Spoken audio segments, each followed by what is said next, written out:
This video is about kind of new version of our SnapperGPS receiver, which is a GPS receiver that can be used, for example, for wildlife tracking. And I would like to point out a few differences between this new version and the previous version, as well as describe a little bit how to package this GPS receiver for a deployment where a low weight of the overall system is important. This is the original SnapperGPS here on the right, and you can already find a lot of information on that online. So even if you use the new version, I would recommend that you do check out the documentation that is on the snappergps.info website, as well as information that you can find on our GitHub repositories and in the discussion forum on GitHub, because loads of information from the old version transfers to this new version as well. The main difference regarding the new version is that it is designed to be a little bit easier to use than the old version, to be a little bit more accessible. For example, you can see that the old version consists of the main SnapperGPS board, as well as a separate antenna and a separate battery. If you look at the new bird, everything is integrated into a single board. The disadvantage of the new bird is that it's a little bit heavier. So the whole board is about 12.7 grams, including the batteries, while you could build in theory a SnapperGPS around 9 grams with the old version. However, it has another advantage, which is that you can record data for twice as many fixes. So with the old SnapperGPS receiver, you record data for up to 11,000 fixes, while this one can record data for up to 22,000 fixes. Okay, so let's get started. What do you need to use this SnapperGPS receiver? So you're going to need this board, of course. Then in addition, you're going to need 2 batteries to power such a receiver. These are either LR44 or SR44 coin batteries or button batteries. You can get them quite easily either in a local supermarket or buy them even cheaper online.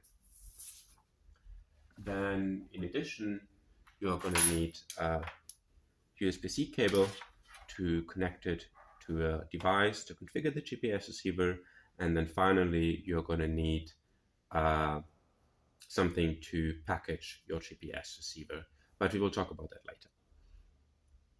So first thing you need to do is you need to take your batteries, you just insert them at the top.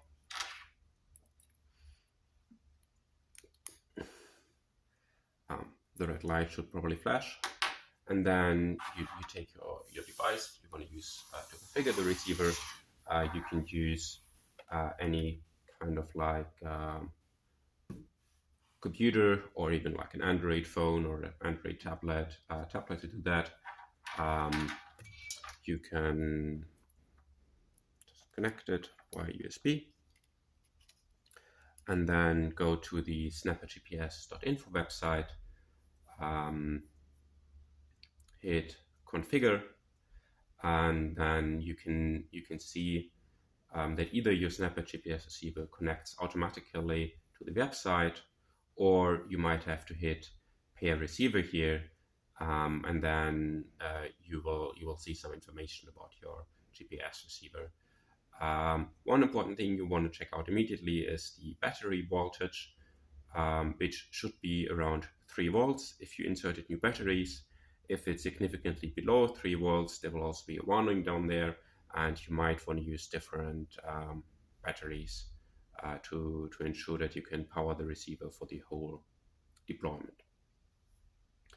Then here you can configure your receiver. You can set the interval in which you want to collect snapshots. do the calculations, how many snapshots you want to have over which time period, and then set the time interval between two consecutive snapshots accordingly, and also configure the if you want a start and an end time for your deployment, and then just hit configure.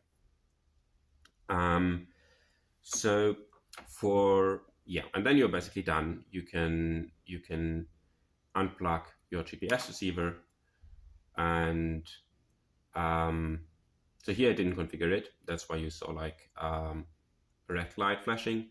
If the configuration of the receiver was successful, you will see green lights flashing, and also a green and red light flashing every 5 to 10 seconds to indicate that the receiver is configured. And then starting at the configured start time, the green light is going to flash whenever you are collecting GPS data in the configured interval. So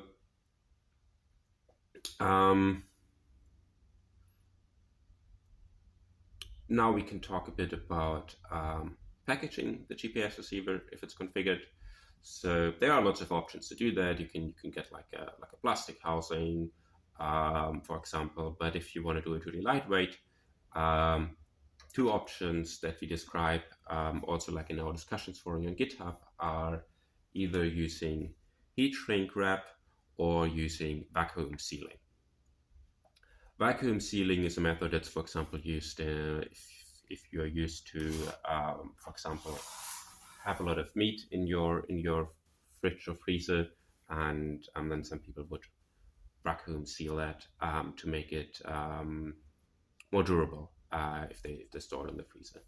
And you can also do that to seal those GPS receivers. But this for here is the first option, which is a heat shrink tube, or just cut off a piece of it.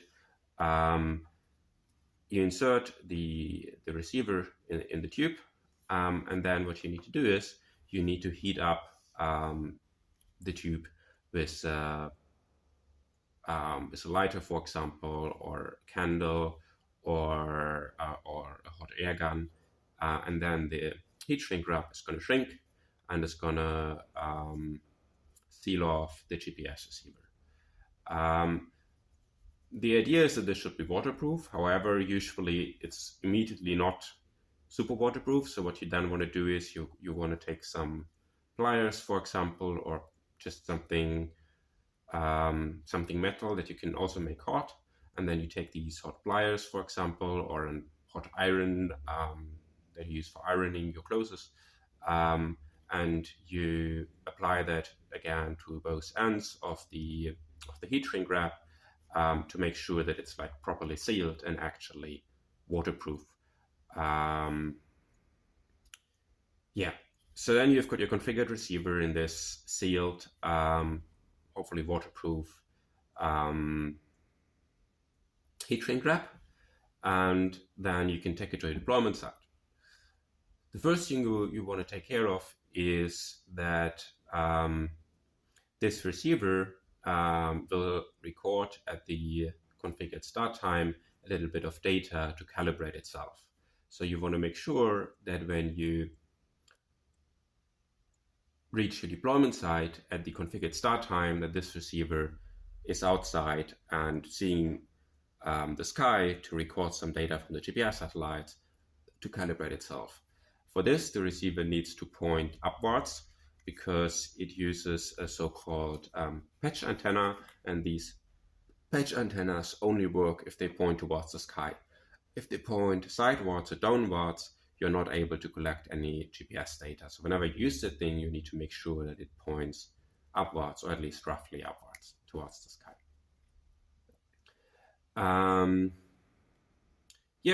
And once this is done, you're basically ready to go. You can attach your package to your species of interest, and then just don't forget to recover it at some point.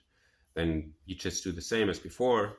You remove the heat shrink wrap and then connect it again via USB-C and upload the data via the website or the app to a server, and you will get the track. In general, what is a good idea before you actually use them for proper long deployment, that you try out first if this actually performs adequately in a scenario that's very similar to your deployment scenario. For example, you might want to try the heat shrink wrapping or vacuum sealing first and actually do verify that the way you're doing it is actually waterproof by just dunking it deeply in water, for example. It's better to realize that before you actually do a deployment. Or, for example, what you might also want to do is, instead of starting collecting data when you actually do deployment, just record a few minutes of test data next to your office and see if actually what you expect that is happening. Yeah, so that's a quick summary. There's a lot of more information online, as I said, especially on the other version. And if you do have any questions, there is a forum on GitHub where you could just ask anything related to any of those versions. Thank you.